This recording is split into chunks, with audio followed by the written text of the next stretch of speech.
O universo é muito grande. Só na Via Láctea existem de 100 a 400 bilhões de estrelas. Mas com tanta estrela por aí, onde é que estão todas as civilizações inteligentes no universo? Por que é que nós nunca encontramos nenhum sinal de vida primitiva por aí? E digo mais, na busca por vida inteligente, a humanidade cometeu o pior erro que poderíamos ter feito. Erro esse que pode levar à nossa extinção no futuro. E tudo isso está relacionado com a hipótese da Floresta Negra. Tudo começou no verão de 1950, quando o físico Enrico Fermi estava tendo uma conversa casual com seus amigos sobre OVNIs e viagens acima da velocidade da luz. Até que, em meio a uma conversa sobre vida alienígena, Enrico Fermi fez a seguinte pergunta: onde está todo mundo?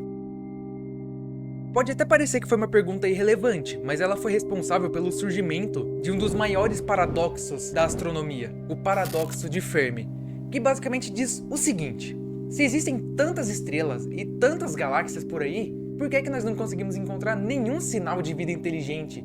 Ou alguma outra civilização, ou ao menos vestígios dela?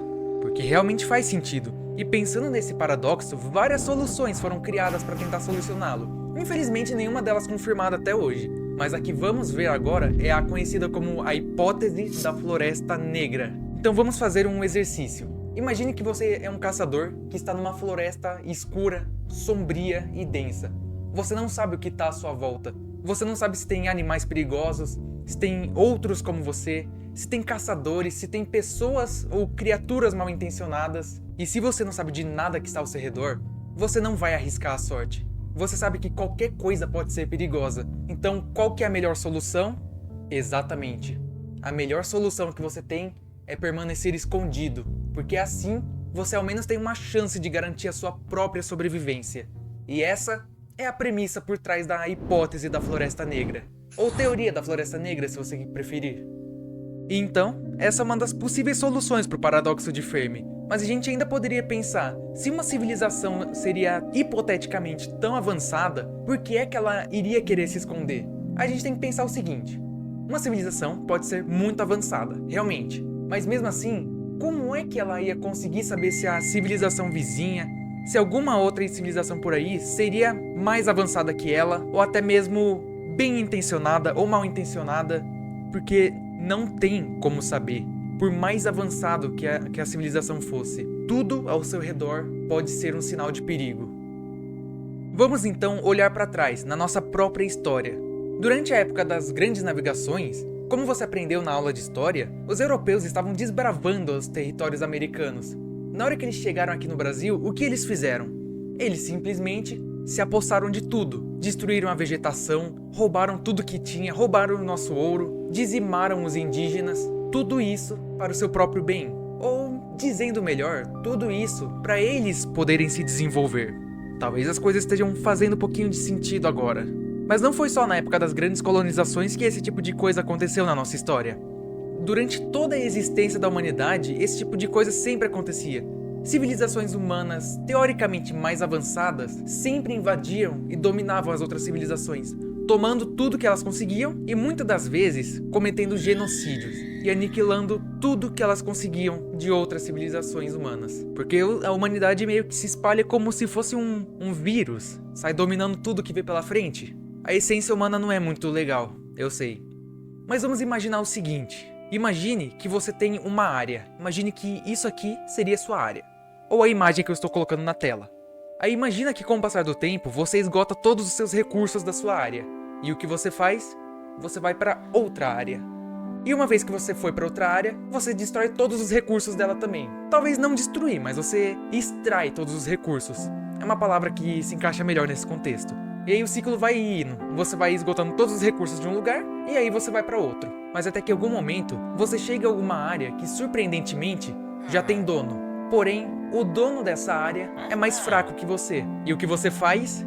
Você o elimina, sem dó nem piedade, porque você quer os recursos dessa área só pra você. Então você vai lá, invade a área dele, ou o território, ou o planeta dele, causa um genocídio completo, extrai os recursos, tudo isso porque você precisa se desenvolver.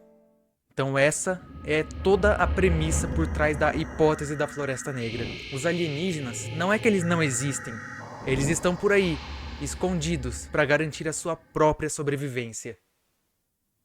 Então, pronto! Chegamos por uma solução do paradoxo de Fermi. Não encontramos nenhuma civilização, porque elas estão escondidas, não querem se mostrar. Por conta disso, nós nunca encontramos nem sequer um sinal de vida alienígena. Mas é aí que você se engana com relação a um sinal extraterrestre. Em 15 de agosto de 1977, um cientista da Universidade Estadual de Ohio detectou um sinal de rádio que durou por aproximadamente 72 segundos e que veio da constelação de Sagitário, trazendo consigo uma esperança de que nós finalmente descobrimos vida extraterrestre. E esse sinal foi uma anomalia se comparado aos outros tipos de coisa que eram recebidas. E quando o cientista percebeu o que estava acontecendo, ele fez a coisa mais surpreendente que uma pessoa poderia fazer. Ele pegou um canetão vermelho, circulou o sinal que ele recebeu e escreveu WOW do lado. E assim, esse momento ficou conhecido como o sinal WOW. E se isso realmente tivesse sido uma tentativa de contato extraterrestre, levando em conta a hipótese da Floresta Negra, por que uma civilização estaria tentando se comunicar através do espaço, sendo que o ideal seria permanecer escondido? Isso faz a gente levantar 3 hipóteses. A primeira hipótese é de que a civilização estaria não exatamente tentando se comunicar, mas sim que esse sinal foi mandado de forma não intencional. Talvez por alguma tecnologia, algum, sei lá, um satélite extraterrestre que mandou sem querer esse sinal pelo universo, ou seja, não foi intencional. A segunda hipótese é que a civilização estaria tentando se comunicar com outras civilizações, porque assim como a humanidade, essa civilização poderia estar mandando diversos sinais de rádio por aí. Afinal, a humanidade tem mais de 100 anos que está mandando sinais para o espaço tentando se comunicar com alienígenas.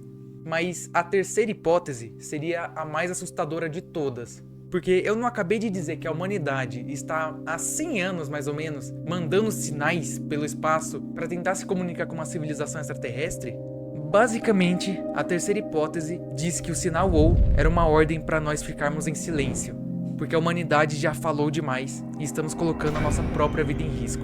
Eu sei, a terceira hipótese seria a mais assustadora de todas, se ela for real. Mas infelizmente, tudo que temos sobre o sinal WOW são apenas hipóteses, não chegam nem a ser teorias. Tá mais pra suposição do que hipótese, vamos ser sinceros, porque não tem nada concreto sobre isso. O mais provável é que o sinal WOW tenha sido só um sinal anômalo. Eu não sei se essa palavra existe. Uma anomalia, então. Sem ser necessariamente uma civilização alienígena se comunicando com a gente. Mas parando pra pensar de novo, se foi um pedido pra nós ficarmos em silêncio, o que é que a humanidade pode ter feito pra uma civilização ter mandado a gente calar a boca?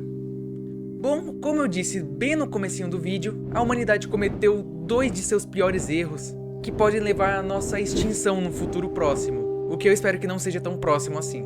O primeiro erro foi a mensagem de Arecibo, mandado para o espaço através do radiotelescópio porto-riquenho de Arecibo, em 1974. Sinal esse que foi feito por Frank Drake com a ajuda de Carl Sagan, com o objetivo de transmitir às civilizações extraterrestres informações preciosas sobre a Terra. A maior burrada possível para a hipótese da Floresta Negra. Esse sinal foi feito através de códigos binários na frequência de 2380 MHz, e com a transmissão continuamente sendo ajustada para corrigir o efeito Doppler causado pela movimentação da Terra.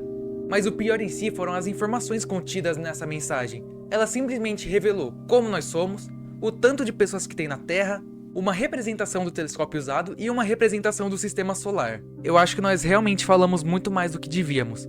Só que para piorar, não fizemos isso só uma vez. Fizemos 2, como eu disse um monte de vezes nesse vídeo. O segundo erro da humanidade simplesmente foi o lançamento das sondas Voyager 1 e 2 para o espaço. Atualmente as 2 sondas já estão fora do sistema solar, mas assim como a mensagem de Arecibo, elas contêm informações preciosas sobre a Terra e sobre a humanidade, que podem cair em mãos de civilizações mal intencionadas. E essas sondas têm simplesmente informações sobre nossa fauna, nossa flora, a geografia do planeta, nosso sistema solar, com informações sobre a Lua, o Sol e outros planetas, e claro, informações sobre a humanidade. E adivinha só quem que participou da construção desses discos de ouro? Ele mesmo, o Carl Sagan. Eu acho que ele é um alienígena disfarçado tentando enviar informações nossas para outras civilizações. Mas eu vou deixar você decidir se você concorda com isso ou não. Mas ainda assim, um estudo aprofundado que eu vi é que a única forma possível de uma civilização se proteger de outras civilizações mais perigosas seriam ou ela fica em silêncio, ou ela se inscreve e dá like nesse vídeo, porque é a única forma possível no universo inteiro de se proteger de uma civilização alienígena. Então, depois de tudo isso, essa é realmente a hipótese da Floresta Negra. Talvez a melhor solução para o paradoxo de Fermi. Então eu me despeço de vocês por aqui. Auf Wiedersehen, bis zum nächsten Mal. E se eu fosse dar um conselho para vocês, não fiquem mandando sinais de rádio pelo universo. Outras civilizações mal intencionadas podem ouvir, e elas vão vir nos pegar.